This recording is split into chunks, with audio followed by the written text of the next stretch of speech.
पहले माफिया दहशतगर्द आते थे, अभी डॉक्टर, इंजीनियर, पढ़े लिखे लोग, प्रोफेसर, महिला, नौजवान, किसान जो असली में जनता के सेवक हैं 24 घंटा।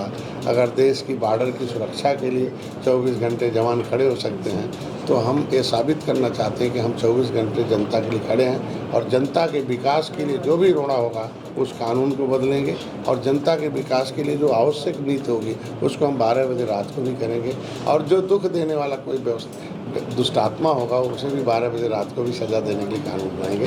ये है उसका उद्देश्य था। 1 ट्रिलियन डॉलर इकोनॉमिक में हमारा आगे सशक्त भारत और विकसित भारत के साथ साथ उत्तर प्रदेश भी हमारा विकसित हो, सशक्त हो, उसके लिए आवश्यक था कि 2047 तक 100 बरस के बाद हमारा उत्तर प्रदेश कैसा होगा। उत्तर प्रदेश प्रकृति और परमात्माओं का प्रदेश है, ये संस्कृत की विरासत का प्रदेश है और हम कैसे थे 100 साल पहले और 100 साल बाद क्या है। तो आज के दिन में 2017 से पहले क्या थे ये चर्चा हुई, इसलिए दर्द होता था विपक्ष को कि 2017 से पहले किस तरीके से उत्तर प्रदेश में रखा था, हमारी जो अर्थव्यवस्था थी, जो हमारे इकोनॉमिक किस तरीके से रेवेन्यू हमारा डिस्टर्ब था, कैसे हम घाटे में चल रहे थे। अब उत्तर प्रदेश रेवेन्यू सरप्लस प्रदेश हो गया। हम जो चाहते हैं वो हम बिना कर्जा लिए हम काम कर लेते हैं। पहले इनको जो भी काम करना होता था उसके लिए कर्जा मांगने जाते थे, अब हम लोग बिना कर्जे के जो चाहते हैं वो कर रहे हैं। जितना भी इंफ्रास्ट्रक्चर है, रोडवेज है, रेलवेज, एयरवेज है और वाटरवेज भी हमने तैयार कर रखा। भारतीय संस्कृति जितने भी विरासत थी उसको भी विकसित कर दिया। तो दिक्कत यही है इनको कि जो भारतीय संस्कृति की जो हमारी विरासत विखंडित हो गई थी, उस खंडित करने वाले लोग थे लोग, हमने उसे सजाने में आ गए। तो जब सजाने से तो किसी को दिक्कत होगी, इसलिए और कुछ है नहीं विपक्ष के पास। और देश में जनता जनार्दन होती है, हम तो आवाज़ उठाए। देख लो समाजवादी पार्टी किस तरीके से हम और राजभर भाई उठते रहे तो उनको लगता था कि अब ये पोल खोल देंगे, तो इसलिए समय खाते रहे। ये लोग समय इसलिए हंगामा करते रहे।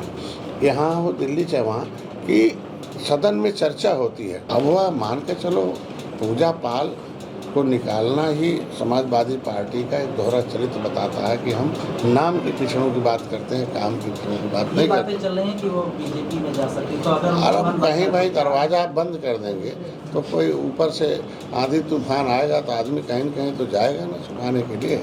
अगले से पीडीए क्या दिखावा है क्या? पीढ़ी तो दुखी, पीढ़ी मतलब दिखावा न होता तो पूजा पाल को क्यों बाहर करते हैं?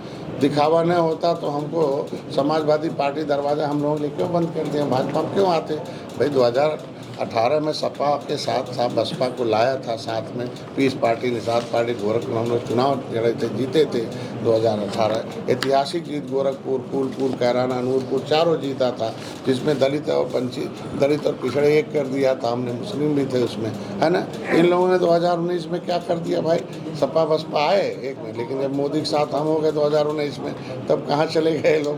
तो इसलिए ये लोग कुछ नहीं, असली में पीड़ित, दुखी, अपमानित क्या है इसका मामला सब मोदी के साथ है। असली में इस देश को आज़ाद कराने वाली जातियाँ कौन है? निषाद हैं, राजभर हैं, 193 जातियाँ उत्तर प्रदेश में हैं जो आज भूमिहीन है, पाइपलाइन में, पॉलीथीन में, सड़कों पर हैं। इनकी आवाज़ हम लोग हैं और मोदी जी उसके लिए सर्वे करके काम कर रहे हैं। और यही लोग भूमिहीन थे, अनाज नहीं था, यही अनाज गोदामों में सड़ रहा था, ये देश को आज़ाद कराने वाली जातियाँ भूख मर रही थी। मोदी जी ने अगर कह दिया अनाज खिलाओ तो कौन सा दर्द है भाई? कह दिया मकान बनाओ कौन सा दर्द है? कह दिया इलाज कराओ इनका, तो पहले ये लोग भी तो कर सकते थे। तो ये सब दिक्कत है। असली में पीड़ित, दुखी, अपमानित, पिछड़े, दलित, शोषित सबके नेता मोदी जी, योगी जी काम कर रहे हैं। बस इसमें कुछ नहीं। SIR पर क्या कहेंगे? लगातार राजनीति हो रही है, अब तो पोस्टर